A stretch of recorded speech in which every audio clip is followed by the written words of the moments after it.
السلام علیکم جی، میں ذیشان اپنے یوٹیوب چینل پر آپ کو خوش آمدید کہتا ہوں۔ تو ایک لمبی بریک کے بعد کچھ مصروفیات تھیں، اس لیے غیر حاضر تھا۔ تو ایک لمبی بریک کے بعد ایک دفعہ پھر آپ کی خدمت میں حاضر ہوں۔ امید کرتا ہوں کہ آپ درگزر کریں گے۔ اچھا جی، چند اہم خبریں ہیں۔ پہلی خبر ہے، جیسا کہ آپ جانتے ہیں کہ چند دن پہلے پارلیمنٹ نے ہتھوڑا گروپ کو ایک کلیئر پیغام دیا تھا کہ پاکستان کا سب سے سپریم ادارہ پارلیمنٹ ہے، چونکہ وہاں پر عوام کے نمائندے بیٹھے ہوئے ہیں۔ تو پارلیمنٹ نے ایک بل پاس کیا تھا، پریکٹس اینڈ پروسیجر بل، جو کہ اب ایکٹ اور قانون بن چکا ہے۔ اگرچہ اس بل کی راہ میں دندان ساز نے بہت روڑے اٹکائے۔ پہلے 15 دن تک وہ اس بل پہ بیٹھا رہا دندان ساز، پھر واپس بھیج دیا، سمری واپس بھیج دی کہ پارلیمنٹ اس پہ سوچ بچار کرے۔ پارلیمنٹ نے پھر اس کو بھیج دیا صدر پاکستان کو، دندان ساز کو۔ 10 دن کے بعد وہ جو بل تھا وہ خود بخود قانون بن گیا۔ تو سپریم کورٹ کے جو ہم خیال جج ہیں، جن کی تعداد آئی تھنک کوئی 7 یا 8 ہے، تو کل یعنی کہ 2 مئی کو ہم خیال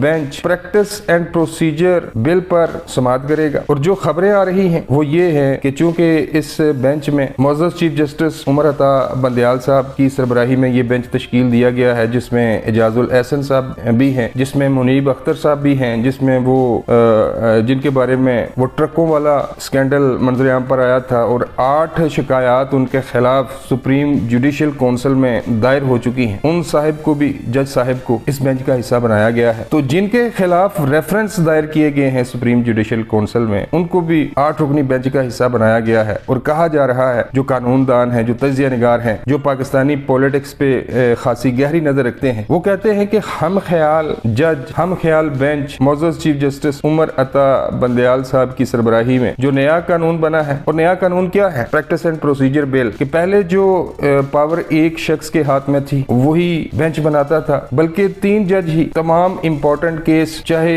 60A3 کی تشریح کرنی ہو تو وہی 3 رکنی بینچ، عمر عطا بندیال صاحب، دوسرے منیب اختر صاحب ہیں، اور تیسرے ہیں اعجاز الاحسن صاحب۔ جب بھی کوئی امپورٹنٹ کیس لگتا ہے جس کا تعلق مسلم لیگ نون سے ہو یا پھر حکومت سے ہو، یہی 3 رکنی بینچ اس کی سماعت کرتا ہے، اور اکثر اور بیشتر اس بینچ کا جو فیصلہ ہوتا ہے وہ عمران خان کے حق میں جاتا ہے۔ تو جو نیا ایکٹ بنایا گیا ہے پریکٹس اینڈ پروسیجر، اس قانون کے تحت سپریم کورٹ کی 3 رکنی کمیٹی، جو کہ سپریم کورٹ کے 3 سینئر ججوں پر مشتمل ہوگی، جن میں ایک قاضی فائز عیسیٰ صاحب اور دوسرے سردار طارق مسعود صاحب ہیں، یہی ہے، اور تیسرے عمر عطا بندیال صاحب ہیں۔ تو یہ کمیٹی ڈیسائیڈ کرے گی، کوئی ایک بندہ ڈیسائیڈ نہیں کرے گا کہ بینچ کیسے بنانے ہیں، کس کس جج کو کس کس بینچ میں بٹھانا ہے، سو موٹو لینا ہے یا نہیں لینا ہے۔ سپریم کورٹ کے حوالے سے پہلے جو فیصلے صرف ایک بندہ کیا کرتا تھا، اب 3 رکنی کمیٹی کیا کرے گی۔ تو جب تک معزز چیف جسٹس عمر عطا بندیال صاحب ہیں، وہ تو ایسے قانون کو پسند نہیں کریں گے جو ان کی طاقت کو ختم کرے۔ تو کہنے والے کہتے ہیں کہ اس قانون کو کالعدم قرار دیا جائے گا۔ یہاں پر یہ باتیں بھی سننے میں آ رہی ہیں، بلکہ بڑے باوثوق ذرائع سے یہ کہا جا رہا ہے کہ اگر اس طرح کا کوئی فیصلہ کیا گیا 2 مئی کو، تو حکومت نے بھی ایک کلہاڑا یا پھر ایک ہتھوڑا آٹو پہ لگا دیا ہے کہ جیسے ہی ریڈ لائن کراس کی جاتی ہے، وہ کلہاڑا جو کہ آٹو پہ لگایا گیا ہے وہ خود بخود حرکت میں آئے گا اور سب کو اڑا کر رکھ دے گا۔ کہنے کا مقصد یہ ہے کہ کل کا دن بہت اہم ہے۔ پنجابی کی ایک کہاوت ہے کہ حکومت نے ٹھان لی ہے، یا آپ نہیں یا گاہک نہیں۔ اگر معزز چیف جسٹس عمر عطا بندیال صاحب کی سربراہی میں جو بینچ تشکیل دیا گیا ہے، اگر اس بینچ نے پریکٹس اینڈ پروسیجر بل کو کالعدم قرار دیا، تو حکومت کی طرف سے بھی ایک سخت پیغام کیا بلکہ ایکشن لیا جائے گا۔ وہ ایکشن کیا ہوگا اس حوالے سے میں قبل از وقت کچھ نہیں کہہ سکتا۔ اچھا جی، دوسری خبر ہے عمران خان صاحب یوم مزدور 1 مئی مزدوروں سے اظہار یکجہتی کے لیے لاہور میں آج ریلی نکال رہے ہیں، لیکن اصل میں یہ ریلی مزدوروں سے اظہار یکجہتی کے لیے نہیں ہے، بلکہ یہ ریلی حکومت اور